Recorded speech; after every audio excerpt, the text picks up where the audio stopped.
Al Jazeera podcasts. Today, we go inside Gaza City as Israel's takeover begins. People are been moving from one area to another in Gaza, not into safety or safe area. They're moving simply from dangerous area into less dangerous areas. What does this next phase of Israel's genocide mean for the people of Gaza? I'm Malika Bilal, and this is The Take.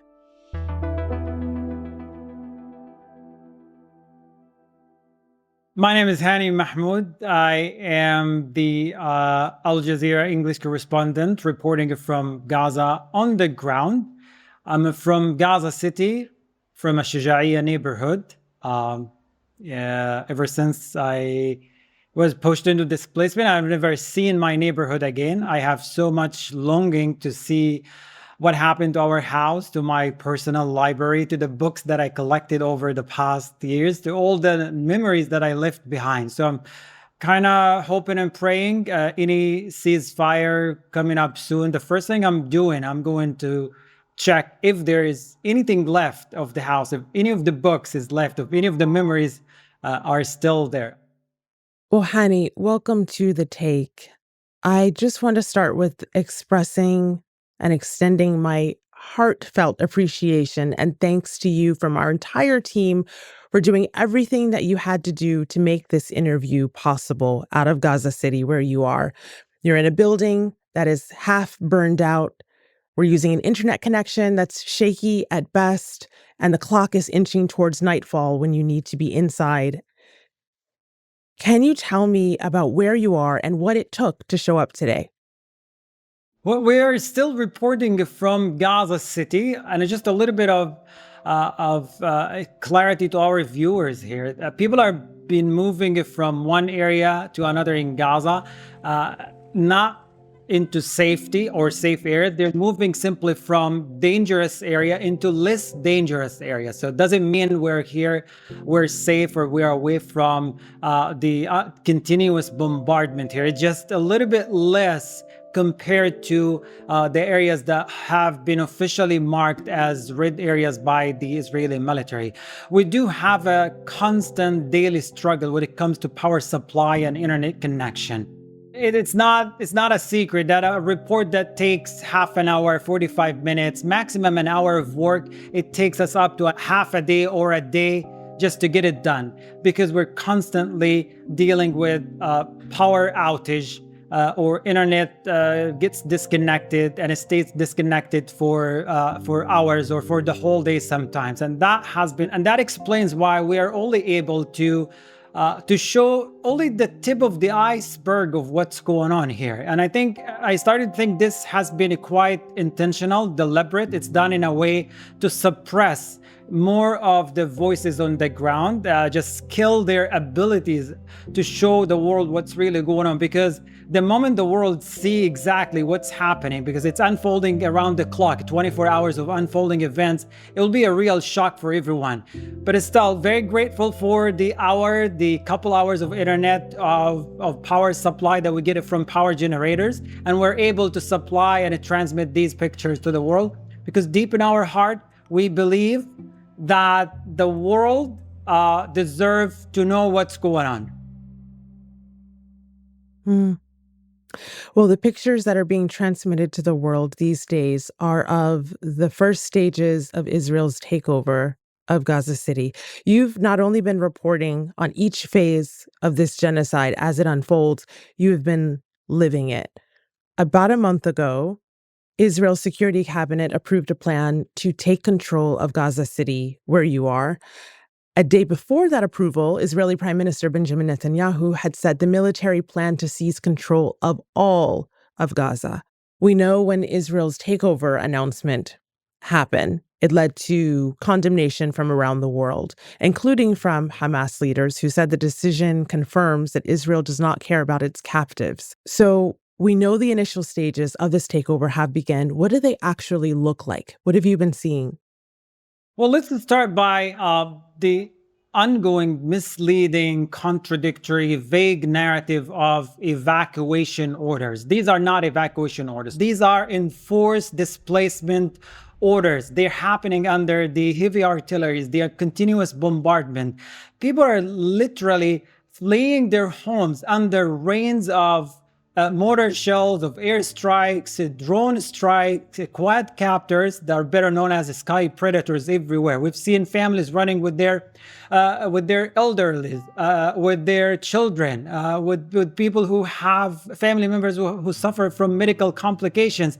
They drag them with them into the streets, fleeing the ongoing bombardment. The second important element to highlight: people are ordered to move to areas that are supposed to be safe. These are not safe areas. Just in the past, happening in the past couple hours, a statement by the spokesperson of the military, sharply ordering people that they need to avoid to al-Mawasi because in order to avoid being bombed, they have to be there. Guess what?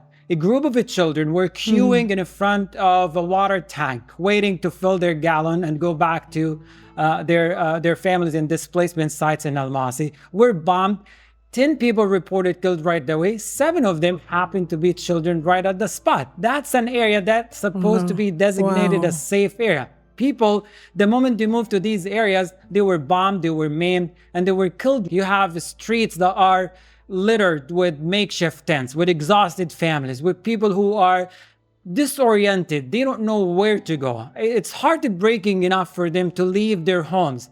Even when they went back to them back in January during the first phase of the ceasefire, they found them severely damaged or rubble. They set up their tents next to them because they're so attached to these homes.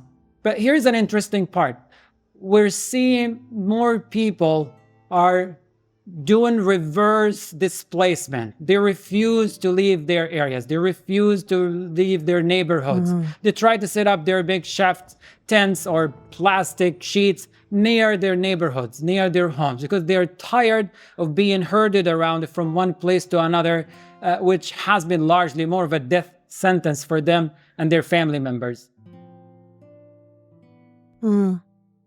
So Israel calls these places safe zones, but clearly they are anything but, and people recognize that. They know that. Absolutely. There is no safe zone in a war zone, let alone it's a genocide. And from day one, clearly it was a genocide. We reported about it. We're already seeing the clear signs of genocidal acts on the ground.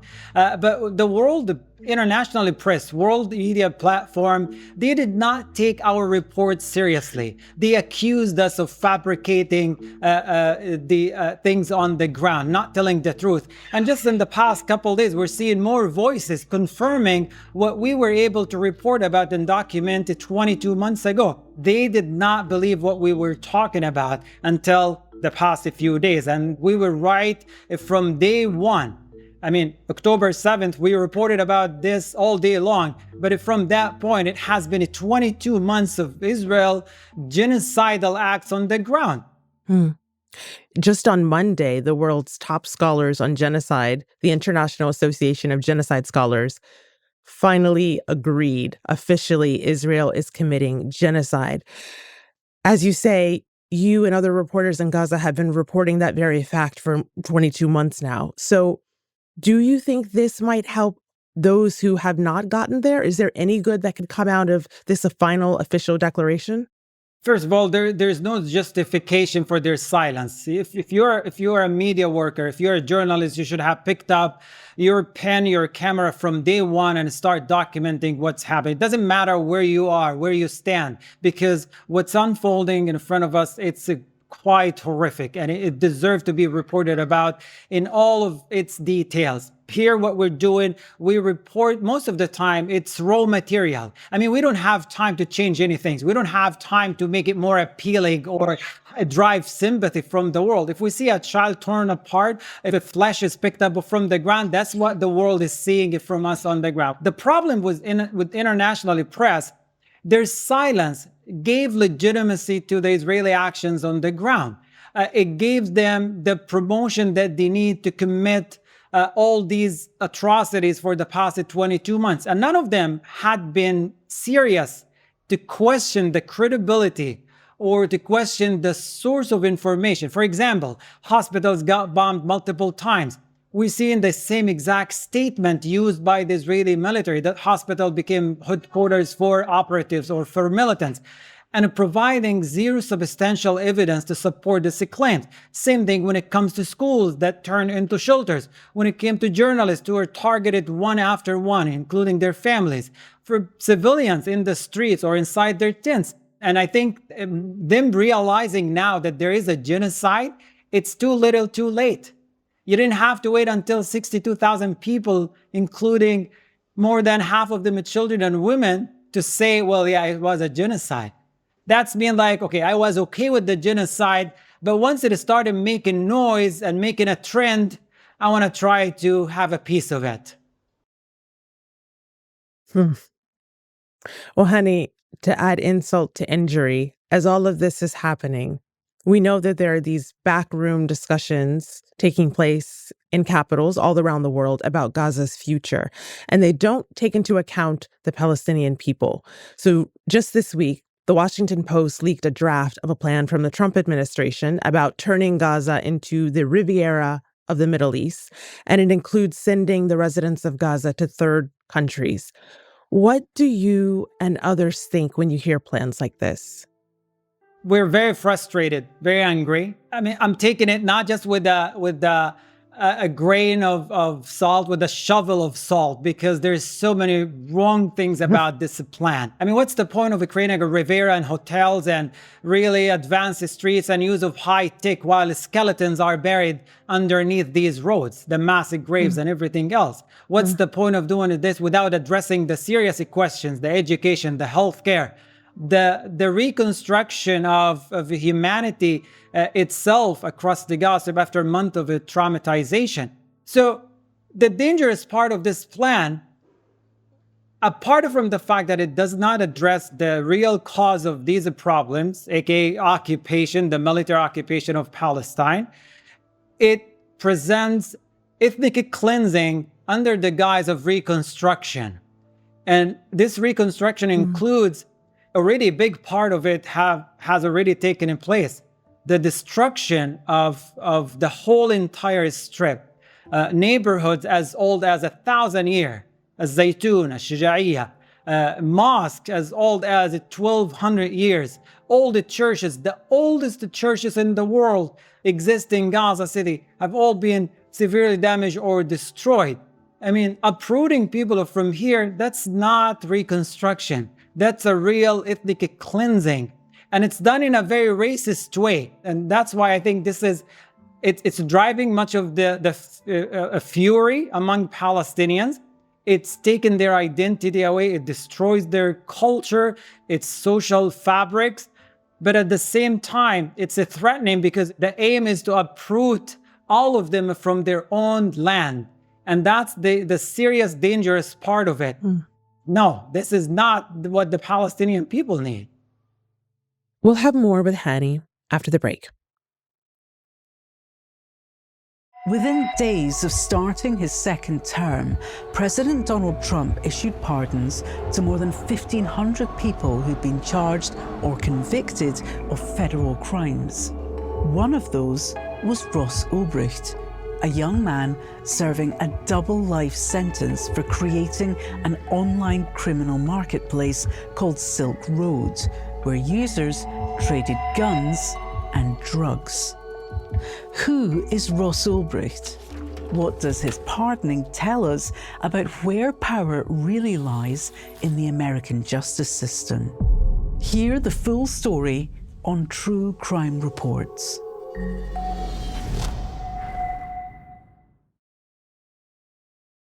So, Hani, it's hard to talk about this story without talking about what it's like for you personally to cover it. This week, 250 news outlets in more than 70 countries use their front pages to spotlight the journalists who've been killed by Israel in Gaza. Al Jazeera has compiled a list of each of these individuals' names. I've heard your frustration already. Your anger is palpable, and those of us on this side of the pond feel it as well. Do you have a message for your colleagues outside of Gaza? The message would be, even though it's too late, you really didn't have to wait that long to start talking about Gaza, to start talking about the journalists who have been killed in the past 22 months. But still, there is hope that you can join the crowd that is amplifying Palestinian voices, particularly journalists here. They are in their comfort zone, in their offices, whether inside in Tel Aviv, Jerusalem, and other capitals around the world. They need to raise their voice. Otherwise, I don't know what's the point of being a journalist if you're not addressing these key issues. To be honest with you, I don't know what they're doing if they're not doing this. Well, Hani, we've lost so many colleagues trying to do what you're doing right now, show the world what's happening in Gaza. In a live broadcast on Al Jazeera Arabic, we just saw our colleague, Noor Abu Rukba, reporting from Gaza City.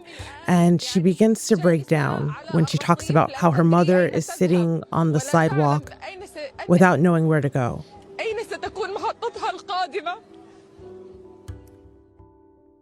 Noor is now reporting on stories that our colleagues like Anas al-Sharif would have been reporting on before they were killed. So for you, Hani, what drives you to keep showing up on camera, to keep doing the work that you're doing? It's people.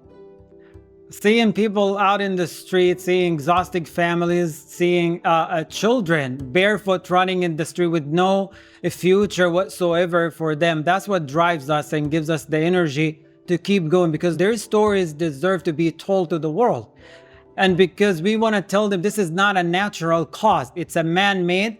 It's predictable to be happening this way. It's preventable as well at the same time. Stop the causes of this and people will start reconstructing their life. Even at this point, the trauma level is so high and it might take generations just to help people reset their lives. But the motivation is always people here. We don't want to repeat what happened in 1948, where most of the stories were lost, where most of the narrative was controlled by Israeli historians. It's time for Palestinians to control their narrative. We're doing it for the people. We're doing it for the crying fathers, the collapsed mothers, the lost childhood. We're doing it for them because in a few years from now, they are the ones who are going to be telling the stories. Without this, ethnic cleansing will happen and nobody will know about it. Well, Hani, your work is not in vain. I saw you on Al Jazeera just on Sunday. Journalists on the ground here across the Gaza Strip are the one who are telling the stories, the one who are bringing to the world what's going on. And you were talking to participants at an event that I was covering, the People's Conference for Palestine in Detroit, Michigan, here in the U.S. And it was incredible to be there and to feel the sadness and the weight of this genocide, but also to see so much love for you and for other journalists from Gaza who are telling this story, and for the people of Gaza who are living this but are not alone. It's not the only sign of solidarity, though. We know that more than 50 boats are sailing for Gaza right now as part of the global Samud flotilla. So what do these movements mean to you now after almost 2 years? It means a lot to me because there is a good message behind it, and it's done in good faith, and it's done in all what the world aspires for. There is what should be a universal slogan now. Peace should dominate the atmosphere at this point. Enough killing, enough destruction, enough devastation, enough lost futures.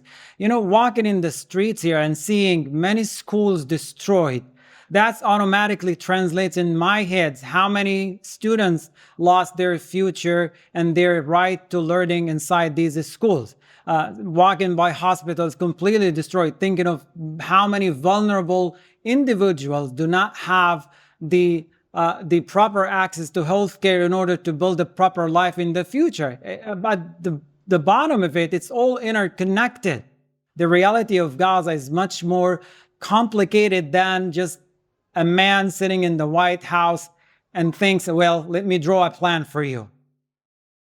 Well, final question, Hani. When this interview is over, can you describe for us what it's going to take for you to get back to where you're living? What happens after this?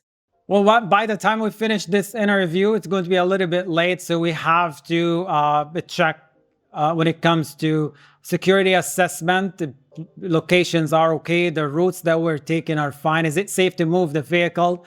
We need to look at some headlines, see what areas have been bombed or what areas that are going to be bombed, so avoid driving. And we do this on a daily basis. Every time we have field work assigned, it involves doing and looking at these things in order to avoid risking our lives. I mean, we're doing it, and it's only 1 or 2%, because the other 99, 98% is the danger, and the rest that we are taking. And we do it in just, you know what? I need to get home. I need to be with my family. So if that's the risk that I'm taking, it's worth it. So I can see my mom, I can see my dad, I can be with my family. You never know, it might be the last time. But that's always on our head. Every step you're taking, it might be the last one. You might not finish your report. We've seen examples just in the past 30 minutes. A journalist who just finished field work and was killed right after that. So that's how it is. Oh, no. I'm so sorry to hear that. Hani, Mahmoud, thank you so much for this interview, for your analysis, and for the work that you have been doing this whole time. We really appreciate it. Thank you. I appreciate it. And thanks for the time you've given me to explain myself. Thank you. Before we go, a special thanks to the team in Gaza City that helped make this episode possible. All right, you guys, I'm gonna show you the team behind the scene, all right? Because they deserve to be recognized. Taya Khalid. Faisal. So, Salam everyone, how are you? سامعينا.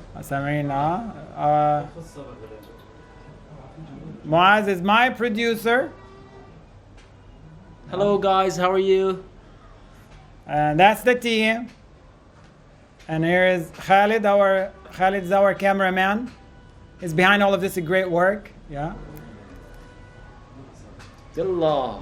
Yalla. And here's our amazing drivers taking the rest, doing all the assessment on the ground to drive us around. Thank you. Thank you. And that's The Take. This episode was a heavy one, and we want to know how it's resonating with you. What stood out for you during my conversation with Hani? And what do you want to hear about Gaza next? Your feedback helps shape future episodes, so we really want to hear from you. Let us know in the comments below. Until then, we'll see you tomorrow.